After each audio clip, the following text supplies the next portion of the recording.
News, Nairobi.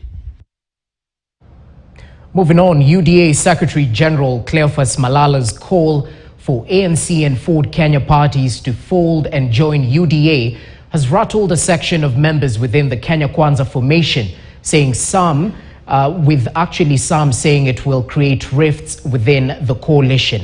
Malala has severally defended his call, saying all Kenya Kwanza principles should sail in President William Ruto's UDA ship, hence bolstering their region's bargaining power. But political commentators, however, say the Kenya Kwanza coalition should learn from the former governing party Jubilee's bitter lessons. As Alan Ochanda reports, the UDA party is gearing up for officials' elections later on in December. The behemoth political house of Kenya Kwanza has maintained its shape and form since taking over the country's leadership last year, but calls by the coalition's bigger brother UDA Secretary General Cleophas Malala for sister parties Ford Kenya and ANC to wind up and join the Yellow Party has opened a can of worms. According to Malala, whatever business the sister parties are transacting can still be done within UDA if at all they share a common vision. We want to ask with a lot of humility, Mheshimiwa Moses Masika Wetangula and Mheshimiwa Musalia Mudavadi, together with their troops, wote waingie kwa chama cha UDA ndio waweze weka jamii yetu in a strategic position. So kwa sababu Mheshimiwa Wangamati, wewe kidogo huko karibu na umri yao, tunakutuma wewe enda tafuta Weta, tafuta Musalia, ongea nao pole waingie kwa chama cha rais. Si ndio? Yeah, this time round as Mulebe people, we must belong in one basket. Whose brief is he holding politically within Kenya Kwanza?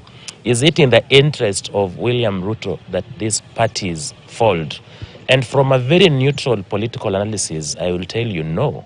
Because when you fold Ford Kenya, for example, you are rendering Honorable Moses Wetangula almost irrelevant in the politics of Western Kenya, and particularly the politics of Bungoma and Trans Nzoia. Seen as young, energetic, and a go-getter, Malala has been on a whirlwind of visits to different regions of the country, activating the party's presence.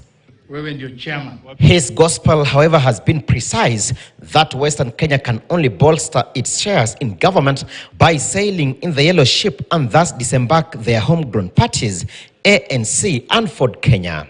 Ndio ukisikia wale majamaa wakisema shares, wako na haki ya hizo shares. This time round, sisi kama jamii ya Mulembe, mpaka tuwe na shares kwa serikali, na serikali inaongozwa na UDA. The kind of political realignment that is going on now has its focus on 2032. And that is why anything that happens to the affiliate parties today will have an effect on the 2032 elections. It is never good when parties merge into one unit. Believe you me, we're going to have factions, and those factions will be in this region, because one faction is going to be spearheaded by the current acting Secretary General, and the other one will be spearheaded by Bonne Khalwale, who is the senator, who claims to be the founder member of this party. And so those rivalries are not very good. Some members from Ford Kenya and ANC have abandoned their parties and sought solace in UDA. The move, however, has been viewed with suspicion, and Kakamega Senator Dr. Bonnie Halole says they are welcome but must remain at the guests' corner, warning them against any attempts to offer their candidature for any UDA party position. We shall be running a risk, people of Kenya, if we are going to elect people who defect from other parties to come and join UDA. If those parties have not dissolved, we shall be running a risk that those people can be used as moles within our party. Hapa ni mahali rais amesema kwamba hata election itakuwa just and fair. So yote ambaye anataka kuja kwa mwanachama anakaribishwa. Yote ambaye anataka kuja atafuta hata kiti unakaribishwa. Hakuna maneno ati ulitoka juzi, ulitoka jana. Uko tu kwa party moja hii Kenya. Mwenye ameingia UDA na mwenye alikuwa UDA wote ni sawa.